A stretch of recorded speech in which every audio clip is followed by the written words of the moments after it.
नहीं नहीं, सूरज सभी को रोशनी देने के लिए उदय होता है। सूरज किसी एक का नहीं होता है, लेकिन जो सूरज को समझते हैं वो सूरज को नमस्कार करते हैं। जो सूरज को नहीं समझ पाते हैं, सूरज की रोशनी में अपना काम तो कर लेते हैं और सूरज को धन्यवाद भी नहीं देते हैं। तुम समझदार व्यक्ति हो, तुम भी गुरु को गुरु स्वीकारो और अंधकार से प्रकाश की ओर यात्रा करो, असत्य से सत्य की ओर, अशांति से शांति की ओर, मृत्यु से अमृत की ओर यात्रा करो। ये गुरु को पहचानना चाहिए। बोलिए सुखदाता गुरुदेव की जय।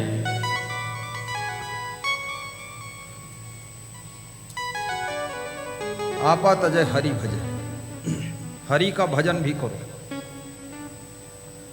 हरि का भजन क्या है? हरि का भजन किसे कहते हैं? हरि का भजन जो हमारे दुख को हर ले, वही हरि का भजन है। जो तो हमारी जिंदगी रूखी सीखी हो चुकी उसको हरा भरा बना दे, वही हरि का भजन है। और हरि का भजन यानी गुरु की भक्ति ही हरि का भजन है। सत्संग सुनना भी हरि का भजन है, परोपकार भी हरि का भजन है, सेवा भी हरि का भजन है, और प्रवचन कराना ये तो बहुत बड़ा हरि का भजन है। इस भजन को जो कर लेता है उसका जीवन धन्य हो जाता है। हरि भजय नख सिख तजय विकार, नख से लेकर शिखा तक, पैर से लेकर चोटी तक जितने विकार हैं, अवगुण हैं, उनको त्याग कीजिए।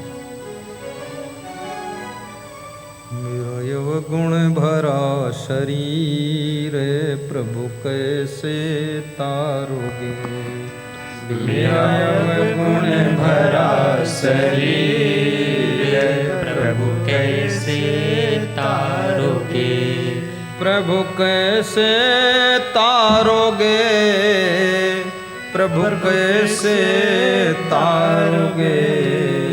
मेरा यव गुण भरा शरीर प्रभु कैसे तारोगे, मेरा यव गुण भरा शरीर प्रभु कैसे तारोगे। मैं हूँ चिंतित और अधीर, प्रभु कैसे तारोगे। मैं हूँ चिंतित और अधीर, प्रभु कैसे तारोगे। बोलिए सद्गुरु भगवान की जय। सज्जनों और देवियों, नख सिख तजय विकार। बिस्तर कितना अच्छा हो लेकिन चादर पर एक कंकड़ पड़ा हो, जब तुम विश्राम करोगे कंकड़ पीठ में चुभेगा तो तुमको नींद नहीं आएगी। जिंदगी में सब कुछ अच्छा हो लेकिन बुराइयों के कंकड़ अगर जिंदगी की चादर पर पड़े हैं तो जिंदगी में आपको शांति नहीं मिलेगी।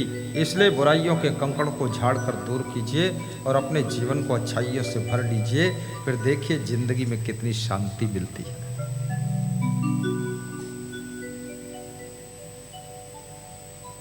सब जीवन से निर्वैर रहे और सभी से प्रेम रखो, करुणावान बनकर के जियो, द्वेष भावना को छोड़ो।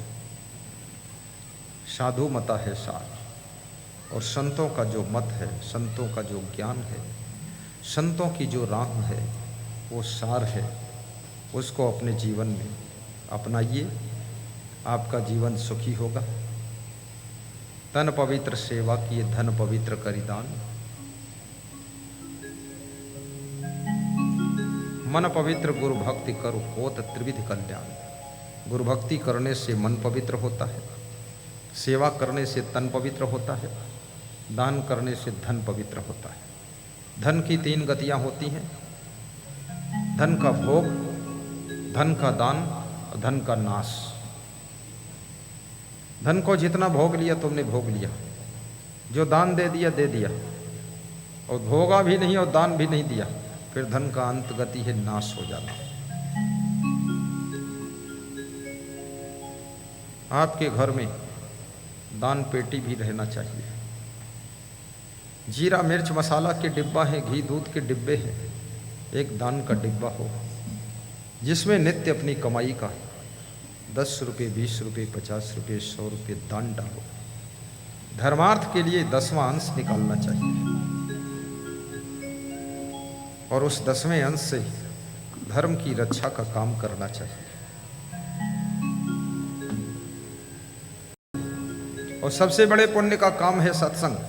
सत्संग से लोगों के संस्कार शुद्ध होते हैं, स्वभाव शुद्ध होते हैं, विचार शुद्ध होते हैं, आचरण शुद्ध होते हैं। और सत्संग से आदमी महान बनता है। और सत्संग से घर घर में शांति आती है। याद रखना, न धन से शांति मिलेगी, न पद से मिलेगी, न गाड़ी से मिलेगी, न साड़ी से मिलेगी। शांति जब मिलेगी तो ज्ञान और भक्ति से मिलेगी। और ज्ञान भक्ति जब मिलेगा तो सत्संग से मिलेगा। और सत्संग जब मिलेगा तो कोई महान संत से मिलेगा। इसलिए महान संत को बुलाकर सत्संग कराना चाहिए। बोलिए सदगुरु भगवान की जय। धन्य हो चैनपुर के निवासी महिपाल सिंह, आपको व्यास गादी आशीर्वाद देती है। आपने बहुत बड़ी सोच रखी, हमारे भक्त का मनोबल बढ़ाया और योगदान किया है। आशीर्वाद है आपको। हर आदमी बड़ा प्रोग्राम नहीं कर सकता, लेकिन जो कर रहा है उसको योगदान तो कर ही सकता है। सर्वे भवन्तु सुखिनः, सर्वे सन्तु निरामयः, सर्वे भद्राणि पश्यन्तु, मा कश्चित् दुःखभाग् भवेत्। सुखी बसे संसार सब, दुखिया रहे न कोई। ऐसी मेरी भावना, पूर्ण करो प्रभु सोई, पूर्ण करो प्रभु सोई। ध्यान मूलम गुरुर्मूर्ति, पूजा मूलम गुरुपदम, मंत्र मूलम गुरुर्वाक्यम, मोक्ष मूलम गुरुकृपा, मोक्ष मूलम गुरुकृपा। सुखी बसे संसार सब, दुखिया रहे न कोई। ऐसी मेरी भावना, पूर्ण करो प्रभु सोई। शांति शांति शांति। 1 मिनट ध्यान मुद्रा में बैठिए। इष्ट देव का ध्यान करिए, गुरुदेव का ध्यान करिए, अपनी आत्मा का स्मरण करिए।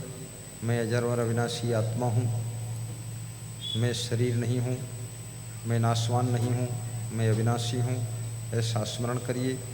सांस खींचकर भरिए, जितनी देर रोक पाएँ रोकें, फिर धीरे से छोड़िए। 3 बार सांस भरिए, 3 बार छोड़िए। सांस पद्धति के साथ में ध्यान कीजिए।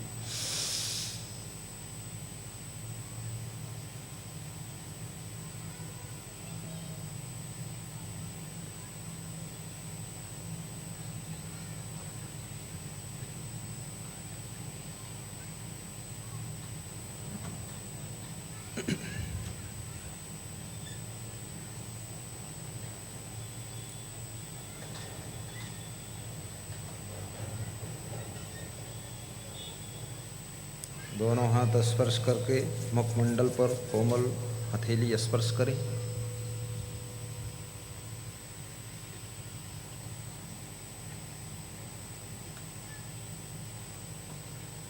हाथ जोड़कर बोले, जय कबीर, जय कबीर, जय क्षमादेव, जय क्षमादेव। अंजलि बांधकर बोले, साहिब बंदगी। साहिब बंदगी। सिर झुकाकर कहे साहिब, और सिर उठाएं तो बोले बंदगी। मैं 1 कहूँ तो सिर झुकाइए, अंजलि बांध लीजिए ऐसे।